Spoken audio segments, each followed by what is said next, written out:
Sarah Chen stood at the massive window of the Galactic Council station, watching the stars drift by in the endless black of space. Behind her, the voices of alien council members echoed through the great chamber. Their words made her stomach twist with anger and fear. "The human problem has grown too large," said Overlord Vex, his blue crystalline body catching the light from the chamber's energy cores. "They spread like a disease across star systems that should belong to more civilized species." Sarah kept her face calm, but her hands clenched into fists. She had been Earth's ambassador to the Galactic Council for 5 years. In all that time, she had tried to prove that humans deserved a place among the stars. Now she knew the truth. The aliens had never seen humans as equals. They saw them as pests. "Ambassador Chen," called the ancient voice of Elder Thon, a Vorthak whose ghostly form floated above the council floor, "please step forward to receive the council's final decision." Sarah walked to the center of the chamber. Around her, dozens of alien species sat in judgment. Some looked like giant insects. Others were made of living metal or pure energy. All of them stared at her with the same expression of disgust and superiority. "The Galactic Council has reached a unanimous decision," Elder Thon continued. "Humanity will cease all expansion beyond the Sol system immediately. All human colonies will be evacuated within 30 standard days. Earth will accept protective custody status under Council supervision." The words hit Sarah like a physical blow. Protective custody meant slavery. It meant the end of human freedom among the stars. She thought of the millions of humans living on colony worlds, building new lives and dreaming of the future. The Council wanted to cage them all. "You cannot be serious," Sarah said, her voice steady despite the fear racing through her heart. "Humans have done nothing wrong. We have followed every Council law. We have paid every tax and tribute you demanded." Overlord Vex laughed, a sound like breaking glass. "Wrong? You exist. You breed too fast and think too differently. Your species asks too many questions and refuses to accept the natural order of things." "The natural order?" Sarah felt her anger rising. "You mean the order where ancient species rule over younger ones? Where freedom only exists if you were lucky enough to evolve first?" "Exactly," said Counselor Drac, a massive creature that looked like a walking tree. "The galaxy was peaceful before humans arrived. You bring chaos and violence wherever you go." Sarah almost laughed. These aliens spoke of peace while threatening to destroy human civilization. They called humans violent while planning mass deportation and imprisonment. The hypocrisy was breathtaking. "We will not accept this decision," Sarah said firmly. "Humanity has the right to exist freely in this galaxy." Elder Thon's form flickered with what might have been amusement. "You misunderstand, Ambassador. This is not a negotiation. This is an ultimatum. You have 30 days to comply. If you refuse, the Council will use force." "What kind of force?" Sarah asked, though she suspected she knew the answer. "Complete force," Overlord Vex said with obvious pleasure. "Every human world will be blockaded. Your ships will be destroyed. Your people will be relocated to prison planets where they can do no more harm." Sarah looked around the chamber at the faces of her judges. Some seemed sad about the decision. Others looked eager for the coming violence. None of them seemed to care about the millions of innocent human lives they were threatening. "The Council fleets are already moving into position," Counselor Drac added. "Your colonies have been watching them arrive for the past week. Soon they will understand that resistance is impossible." Sarah felt a chill run down her spine. The aliens had been planning this for a long time. They had moved their forces into place before even telling her about their decision. This whole meeting was just for show. They wanted her to know that humanity was doomed. "I need to contact Earth," Sarah said. "My government must be told of your decision." "Of course," Elder Thon agreed. "But remember, Ambassador, any attempt to resist will only make things worse for your species. Accept your fate with dignity, and perhaps some humans will survive." Sarah nodded and walked toward the communication booth. Her legs felt weak, but she forced herself to move steadily. She could not show fear in front of these creatures. Behind her, she heard the aliens already discussing which species would claim former human territories. Inside the booth, Sarah activated the quantum communicator that connected her to Earth. The signal would take several minutes to reach home, even through hyperspace. She composed her message carefully. "Priority Alpha transmission to Earth Defense Command," she began. "Council has issued final ultimatum. 30 days to evacuate all colonies and accept protective custody. Military enforcement threatened. Please advise." As she sent the message, Sarah thought about her daughter Emma, who was studying engineering at the colony on New Geneva. She thought about her brother Tom, who had spent his life savings to buy a farm on Haven Prime. In 30 days, all of that would be gone unless Earth could find a miracle. The reply came back faster than expected. Only 2 words appeared on her screen. Message received. Sarah stared at the simple response. She had expected panic, desperate questions, or immediate surrender. Instead, Earth had acknowledged her message as calmly as if she had reported the weather. She sent another message. Request instructions. Council fleets moving to surround our worlds. Situation critical. Again, the response was brief. Continue diplomatic efforts. Maintain normal schedule. Will advise. Sarah felt confused and frustrated. Did Earth not understand the danger they faced? The Council commanded fleets that had conquered 1,000 worlds. Their weapons could turn planets into ash. Their shields could stop any attack humans might imagine. Or could they? Sarah remembered something her father had told her long ago. He had been a soldier during Earth's last World War. The enemy's greatest weapon, he had said, is making you believe you have already lost. Had the Council already won? Sarah looked through the booth's window at the alien Council members. They were laughing and celebrating, already dividing up human space among themselves. They acted like the war was over before it had even begun. But wars were not won by the side with the biggest ships or the oldest civilizations. They were won by the side that wanted victory more. And Sarah knew that no species in the galaxy wanted freedom more than humanity. She thought about all the human colonies scattered across the stars. Each one had been built by people willing to leave everything behind for a chance at something better. They had crossed impossible distances and tamed hostile worlds through pure determination. Would such people surrender without a fight? Sarah activated the communicator one more time. Personal message to Emma Chen, New Geneva Colony. Tell your Uncle Tom and all our friends that grandmother's old recipes still work best. Love, Mom. It was a code they had agreed on years ago. Grandmother's recipes meant the old ways of doing things. The ways that had helped humanity survive when everyone said they could not. As Sarah left the communication booth, she felt calmer than she had in hours. The aliens thought they knew everything about humans. They had studied human history and technology. They had counted human ships and weapons, but they had never learned the most important thing about humanity. Humans had spent their entire history being told they could not survive, and they had spent that same history proving everyone wrong. The Council had made a mistake. They had given humanity 30 days to prepare. That might be enough time to remind the galaxy why underestimating humans was always a bad idea. Admiral Marcus Torres stood in the command center deep beneath Luna's surface, watching as displays showed human activities across the galaxy. To any alien observer, it would look like panic. Ships were moving frantically between worlds. Communications were buzzing with urgent messages. Humans were clearly preparing for the evacuation the Council had demanded, but Marcus knew better. The panic was carefully planned theater. Status report, Marcus said to his aide, Captain Jennifer Walsh. All colonial governments have received their instructions, Jennifer replied. The evacuation ships are moving into position right on schedule. Marcus nodded. The evacuation ships looked exactly like the civilian transports they appeared to be. Large, slow, and defenseless. The Council fleets would see them and feel confident that humans were surrendering without a fight. They would not notice the extra cargo holds filled with weapons. They would not detect the military-grade shields hidden inside civilian housings. They would not realize that each evacuation ship carried enough firepower to level a small city.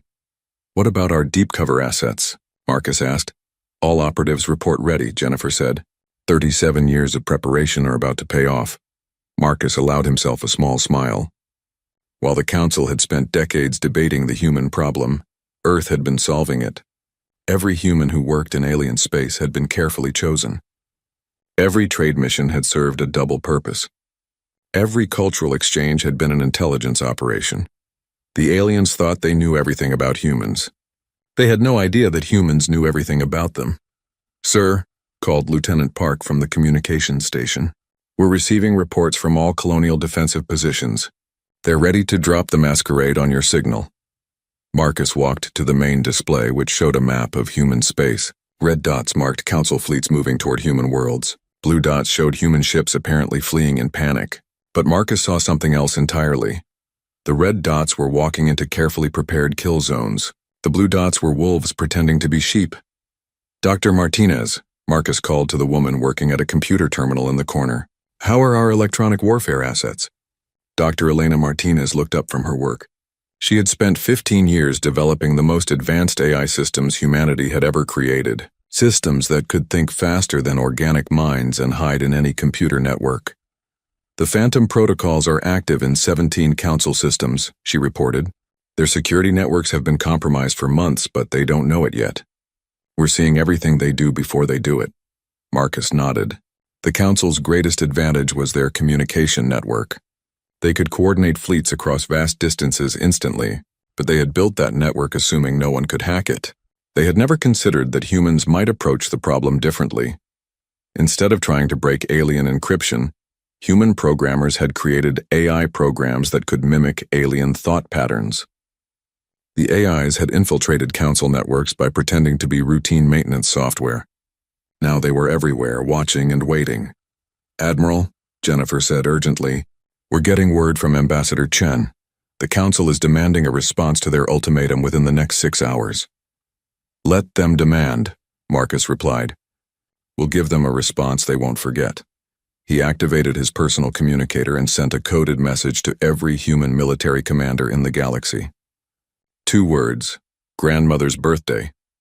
Across human space, people who had seemed like ordinary colonists began revealing their true nature. The farmer on Haven Prime opened his barn to reveal advanced missile systems. The teacher on New Geneva unlocked a hidden bunker filled with military equipment. The merchant on Far Station activated communication jammers that would blind council sensors. But the most important preparations were not happening on human worlds. They were happening deep in council territory. On the crystal world of Zephyros, a human cultural attaché named David Kim received the signal. For 3 years, he had worked in the planet's main communication center, slowly learning the layout and security systems. The aliens had trusted him because humans were supposed to be harmless. David opened his desk drawer and took out what looked like a simple data pad. In reality, it was a quantum virus designed to shut down Zephyrian communication networks. He plugged it into the main computer system and watched as alien text began scrolling across his screen. In 5 minutes, the most advanced communication network in the galaxy would go completely dark. On the gas giant mining station of Vorthak Prime, engineer Lisa Huang was doing something similar. She had spent 2 years sabotaging the station's power distribution systems. The aliens had never suspected that the human they hired to improve their efficiency was actually preparing to destroy them. Lisa activated a program that would overload the station's fusion reactors. Not enough to kill anyone, but enough to shut down power to the entire system. Without power, the Vorthak fleet orbiting the station would be trapped. All across the galaxy, similar scenes were playing out. Humans who had lived quietly among aliens for years were finally revealing their true purpose. They were not refugees or immigrants. They were soldiers in a war that had not yet begun. Phantom Network reports all targets are locked, Dr. Martinez announced. We can take down their communications, power grids, and transportation systems simultaneously.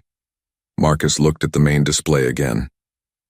The council fleets were still moving toward human worlds, confident in their overwhelming superiority. They commanded thousands of ships and millions of soldiers. They had weapons that could crack planets and shields that had never been penetrated.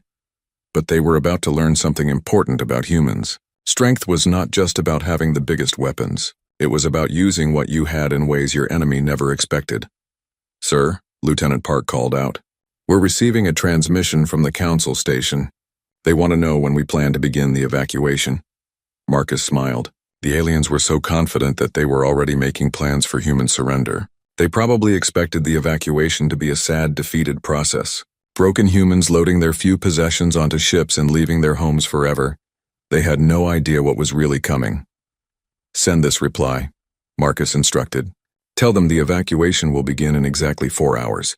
Tell them our ships are already moving into position. It was not a lie. Human ships were moving into position. But they were not moving to evacuate. They were moving to attack, Admiral, Jennifer said quietly. Are you sure about this? If we're wrong about their capabilities, we could lose everything. Marcus understood her concern. Humanity was about to gamble its entire future on a single plan. If the council was stronger than they appeared, or if humans had missed something important, the war would be over before it began. but Marcus had studied military history his entire life.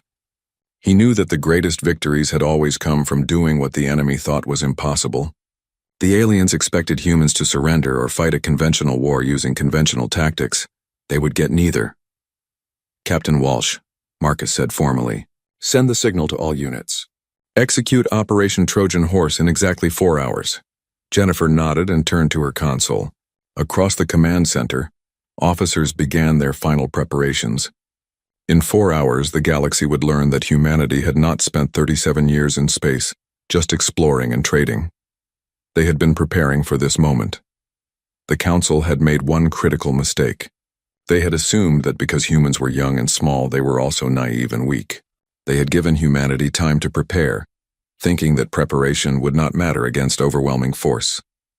They were about to discover that when humans had time to prepare, they became the most dangerous species in the galaxy. The countdown had begun. Fleet Commander Szeth watched from the bridge of his flagship as human evacuation ships approached the edge of Zephyrian space. The large, slow vessels looked exactly as pathetic as he had expected. Their hulls were dull metal painted with civilian markings. Their weapons were small defensive systems that could barely stop pirates. "Pitiful," Szeth muttered to his second-in-command, Commander Ilix. "These humans surrender even more easily than the Corvin species did 2 centuries ago." Ilix nodded agreement. "Should we board their ships to inspect the evacuation process?" "Not yet," Szeth decided. "Let them run. It amuses me to watch them flee in terror." Around Szeth's flagship, 300 Council warships waited in formation. Each one was larger than the biggest human vessel. Their shields could stop planet-killer weapons. Their cannons could destroy entire asteroid belts. The Council had sent enough firepower to conquer a dozen systems. Just to handle a few frightened humans, it seemed like overkill now. "Sir," reported the communications officer, "we're getting strange readings from our sensor networks. Several monitoring stations have gone offline." Szeth frowned. "Technical problems?" "Unknown, sir. They just stopped transmitting about 10 minutes ago." Szeth dismissed the concern with a wave of his crystalline hand. "Probably maintenance issues. These old stations break down constantly." He turned his attention back to the human ships. There were 12 of them, spread out in a loose formation. They were broadcasting continuous surrender messages, begging the Council fleet not to attack. Szeth found their fear satisfying. "Sir," the sensor officer called out urgently, "I'm reading massive energy spikes from the human vessels." Szeth looked at his displays and felt his confidence evaporate. The civilian ships were suddenly showing military-grade power signatures. Their hulls were opening to reveal weapons that should not exist. Their engines were accelerating at speeds that should be impossible for vessels their size. "Red alert," Szeth shouted. "All ships battle formation." But it was too late. The human ships had already fired. Instead of normal energy weapons, they launched thousands of small objects that moved too fast for alien sensors to track. The objects spread out in all directions, seeking targets throughout the Council fleet. "What are those things?" Hilix demanded. Before anyone could answer, the first objects reached their targets. They attached themselves to Council ships and began burning through armor with intense, focused beams. But they were not trying to destroy the ships. They were trying to get inside them. Boarding pods, Szeth realized with horror. They're launching boarding parties. Each tiny object contained a single human soldier in advanced armor. They cut through ship hulls like paper and disappeared inside. Within minutes, explosions began rippling through the Council fleet as humans sabotaged critical systems from within. But the boarding pods were just the beginning. On Zephyros Prime, David Kim watched his computer screen as alien communication networks collapsed across the planet. The quantum virus he had introduced was working perfectly, spreading through Zephyrian systems like wildfire. "Network down," he reported into his hidden communicator. "Zephyros is deaf and blind." Similar reports were coming in from across the galaxy. On 17 different worlds, human agents were simultaneously destroying the infrastructure that held the Council together. Power grids failed. Transportation systems stopped working. Communication networks went silent. The Council had spent centuries building a civilization based on instant communication and coordinated responses. In a single hour, humans had reduced them to isolated worlds that could not talk to each other. Lisa Huang smiled as the lights went out across Vorthok Prime. The fusion reactors she had sabotaged were shutting down exactly on schedule. Around the gas giant, the Vorthak fleet found themselves without power to their shipyards and supply stations. Phase 1 complete, she whispered into her communicator. Beginning Phase 2. Phase 2 was even more devastating. Hidden human agents who had been living peaceful lives for years suddenly revealed military training that surprised everyone around them. The quiet librarian on Corvin Prime turned out to be an expert demolition specialist. The friendly merchant on Drac Station was actually a combat engineer. All across Council space, infrastructure began failing in ways that looked like accidents but were actually perfectly coordinated attacks. Bridges collapsed at critical moments. Power plants suffered mysterious failures. Communication towers fell over in exactly the right order to create maximum chaos. Back in the battle near Zephyros, Fleet Commander Zeth was discovering that his supposedly superior warships had fatal weaknesses. The human boarding parties were not trying to capture his ships. They were planting devices that turned Council weapons against each other. "Sir," his weapons officer called out in panic, "our main guns are firing on our own ships." "That's impossible," Zeth snapped. "Our systems are isolated." But it was not impossible. It was just something the Council had never considered. While alien species had focused on building bigger weapons and stronger shields, humans had learned to hack and reprogram any computer system they encountered. The human soldiers inside Council ships were not just destroying equipment. They were taking control of it. "All ships switched to manual control," Zeth ordered, but the order never reached his fleet. The communication systems had been compromised along with everything else. The Council fleet was reduced to individual ships fighting without coordination, while their own weapons turned against them. "Sir," Helix said quietly, "perhaps we should retreat." Zeth stared at the tactical display. His fleet of 300 ships was being torn apart by 12 human vessels and a few dozen boarding parties. It should have been impossible. The numbers did not make sense. How could such a small force defeat such a large one? The answer came from Admiral Torres, whose voice suddenly filled every Council ship's bridge through their compromised communication systems. "Attention, Council forces," Torres said calmly. "You are fighting the wrong war." Zeth felt ice form in his crystalline veins as he listened to the human admiral. "You came here expecting to fight ships against ships," Torres continued. "But we are not fighting your ships. We are fighting your civilization." On the tactical display, Zeth watched as reports flooded in from across the galaxy. Not just from the battle near Zephyros, but from dozens of Council worlds. Everywhere the same pattern was repeating. Infrastructure was failing. Communications were down. Fleets were trapped without supplies or coordination. "You built a galaxy-wide empire," Torres explained, "but you forgot that empires are fragile things.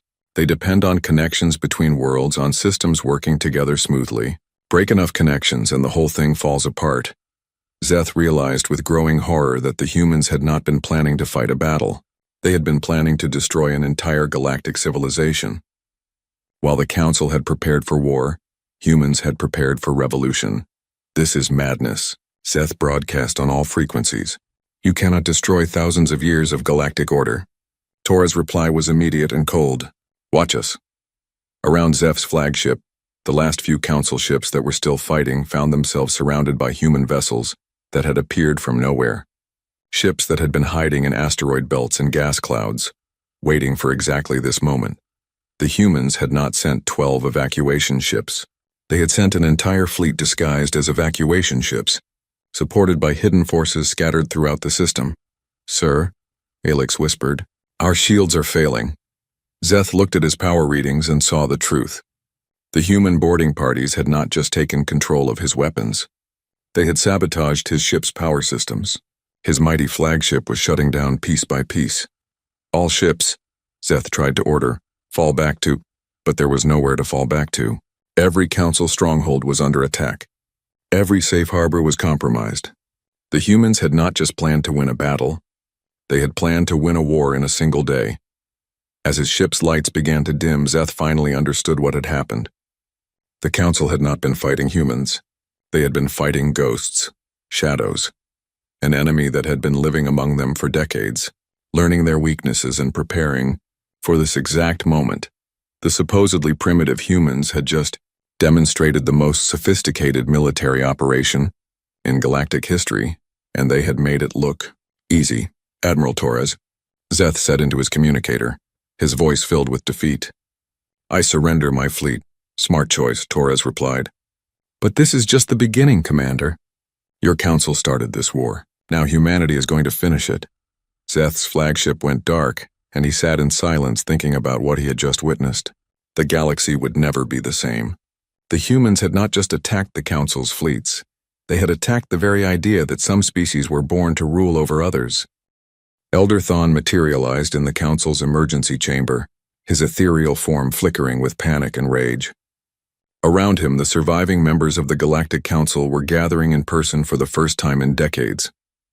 The communication networks they had relied on for centuries were either dead or compromised. This is impossible, Overlord Vex declared, his crystalline body crackling with angry energy. A handful of primitive mammals cannot have destroyed our entire fleet structure. But the reports kept coming in, each one worse than the last. The human attack had not been random or desperate. It had been perfectly coordinated across hundreds of star systems.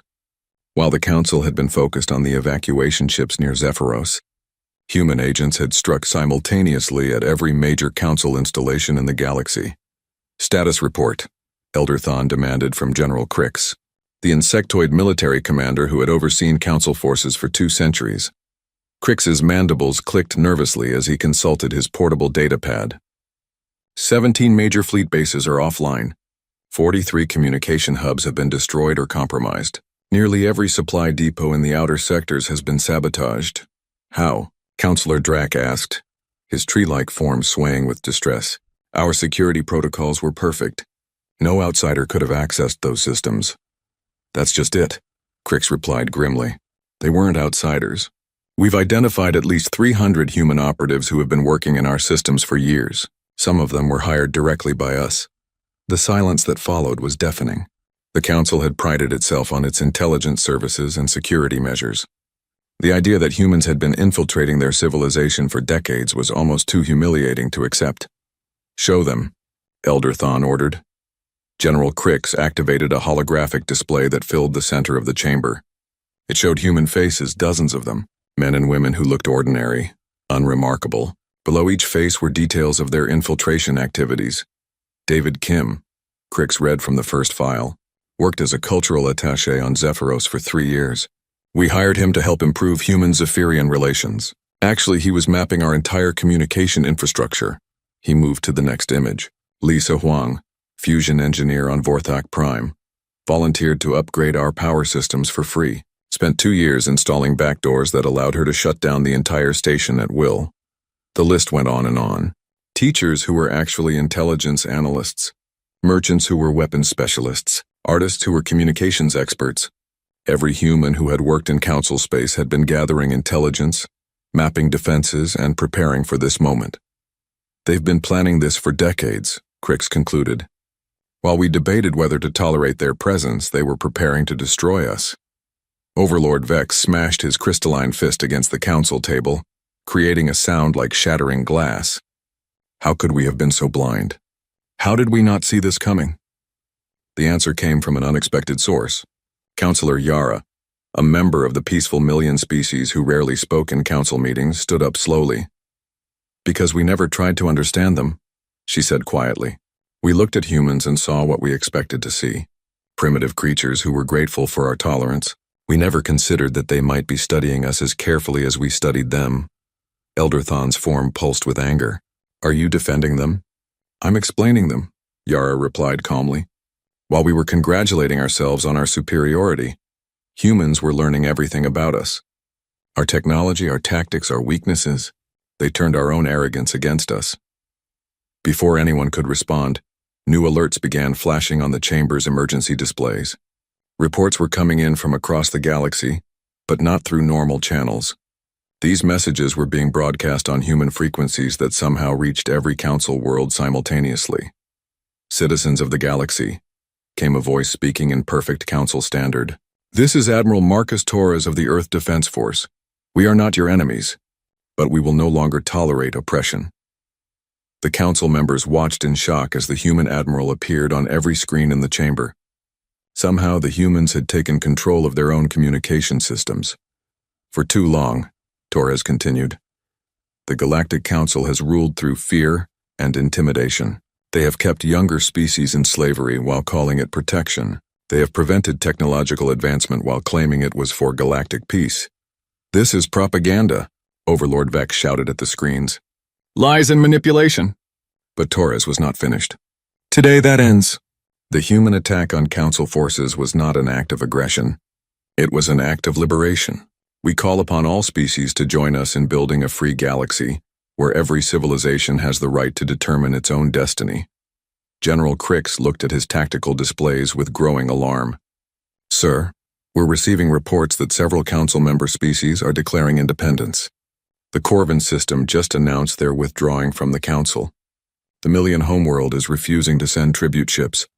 Mutiny, Elder Thon whispered. They're causing a galaxy-wide rebellion. The truth was even worse than that. The humans had not just attacked Council military forces. They had attacked the very foundations of Council authority.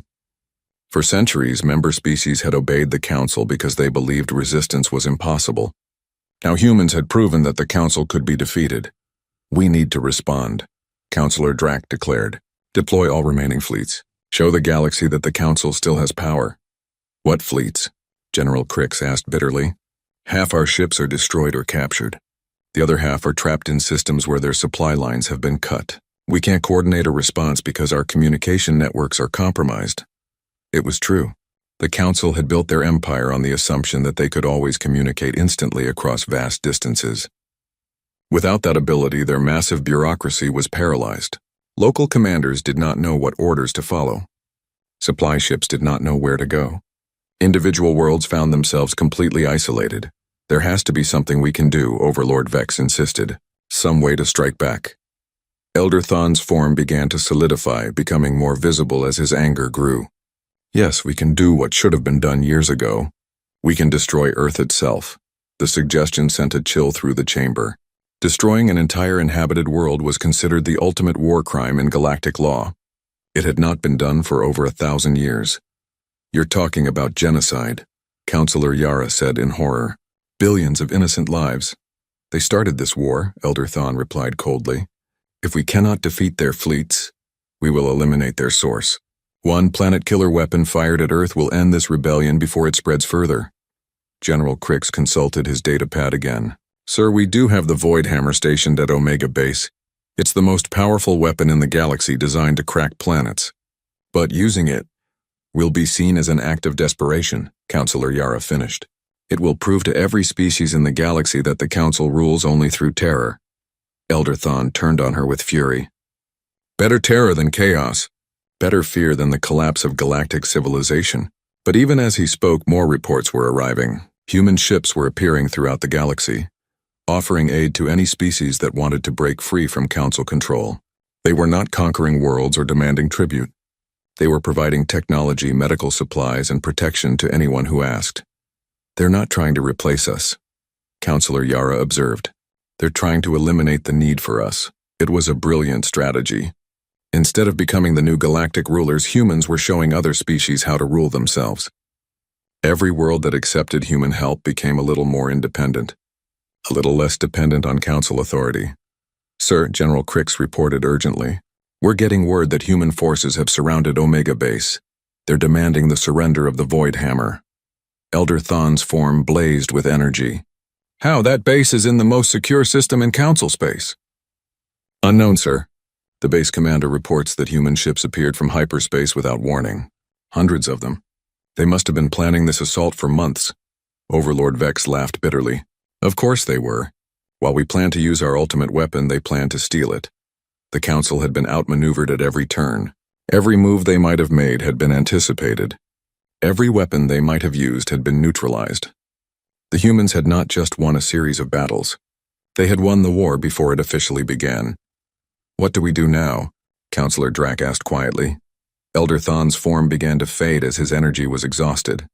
We survive, he said finally, and we hope that these humans prove to be more merciful rulers than we were.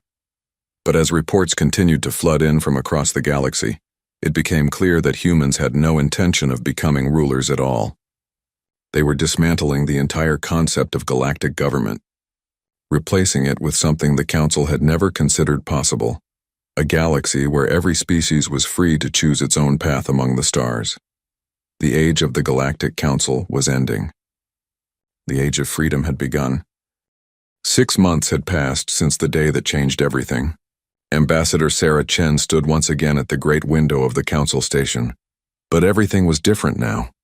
The chamber behind her buzzed with voices speaking dozens of languages as representatives from across the galaxy worked together to build something. The Corvin delegation has agreed to the trade proposal, announced Delegate Tess from her position at the central podium. She was human, but she was not the only one speaking. Today, representatives from 47 different species were participating in the discussion. Sarah smiled as she watched the proceedings. The old council had been a place where ancient species made decisions for everyone else. The new assembly was something completely different. Every species had a voice. Every world could choose its own representatives. Most importantly, no one could be forced to obey decisions they did not agree with. Ambassador Chen called a familiar voice behind her. Sarah turned to see Elder Thon approaching, but his ghostly form looked different now, less imposing, more humble. Elder Thon, Sarah replied politely. How are you adjusting to the new system?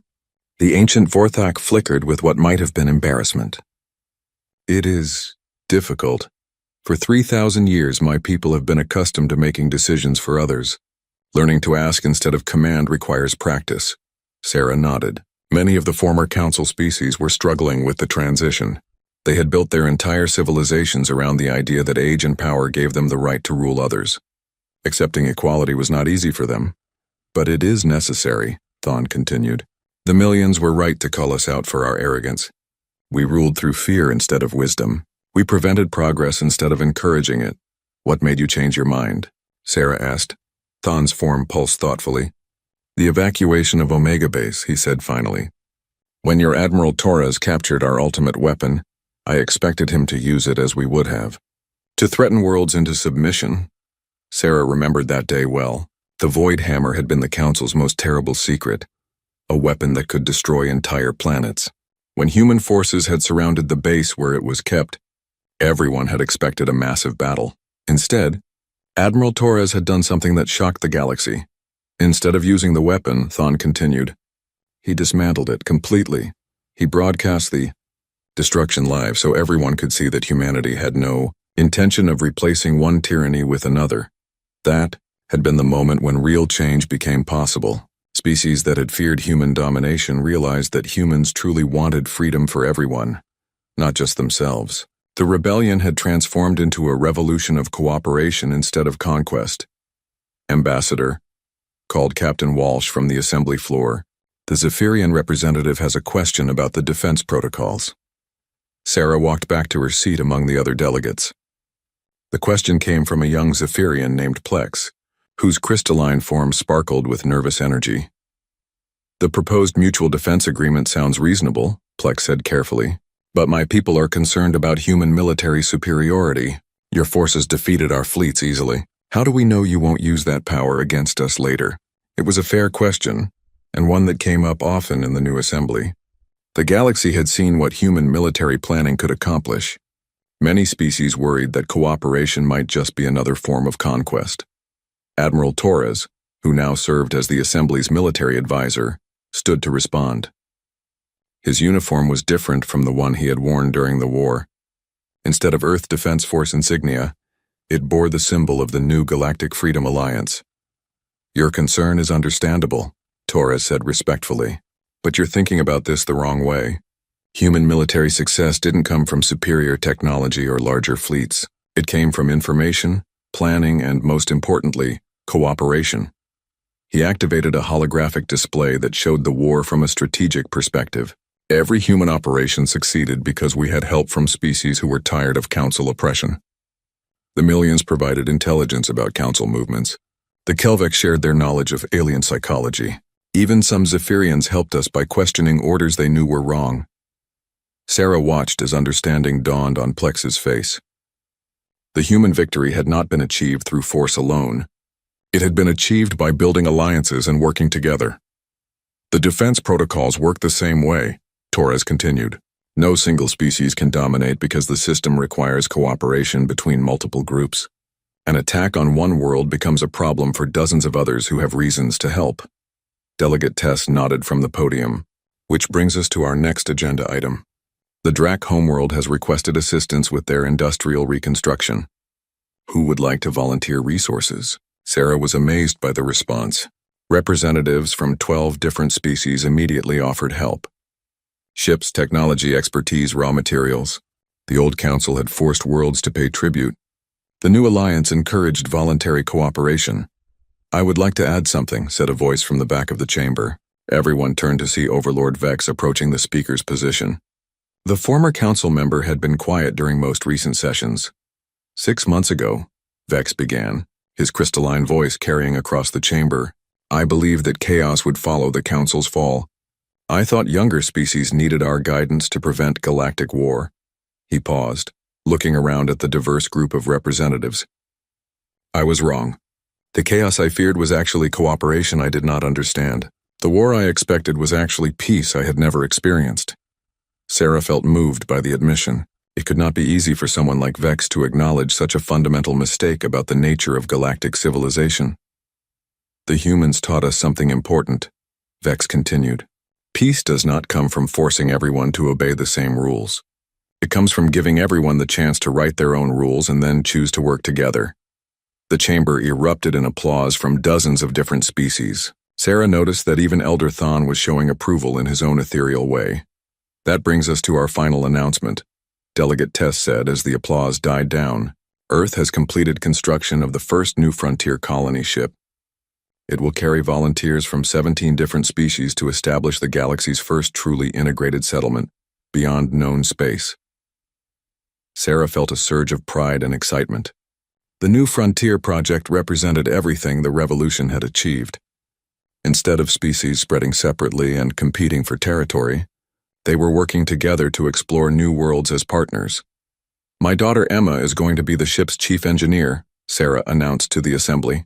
She'll be working with Zephyrian crystal technicians, Millian environmental specialists, and Drac agricultural experts to build something that no single species could create alone.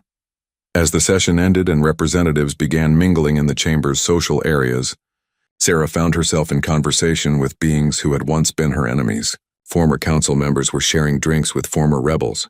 Military officers who had fought each other were now planning joint training exercises. It's remarkable, Elder Thon observed, appearing beside her. 6 months ago we were preparing to destroy your species. Now we're learning from you? Sarah shook her head. Not learning from us. Learning with us. That's the difference. Admiral Torres joined their conversation, carrying a data pad filled with reports from across the galaxy. The final infrastructure repairs are complete, he announced.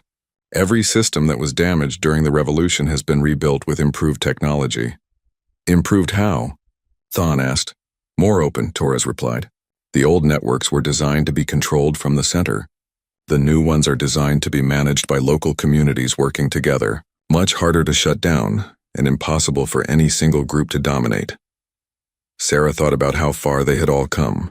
The galaxy that had once been ruled by fear and tradition was now building its future on cooperation and innovation. Species that had been enemies were becoming friends. Worlds that had been isolated were connecting in new ways. Ambassador Chen, called a young voice from across the room. Sarah turned to see a group of children from multiple species playing together, while their parents attended the assembly. One of them, a small Millian child, was waving at her. Are you the human who helped stop the scary council? The child asked in broken galactic standard. Sarah knelt down to the child's level. I'm one of many beings who work together to build something better, she replied gently. The child smiled and ran back to join friends of half a dozen different species. They were playing a game that involved building structures together, each species contributing unique abilities to create something none could build alone. The future? Admiral Torres said quietly, watching the children play. Sarah nodded. These children would grow up in a galaxy where cooperation was normal, where different species working together was just the way things were done. They would never know the fear and suspicion that had dominated the old council era.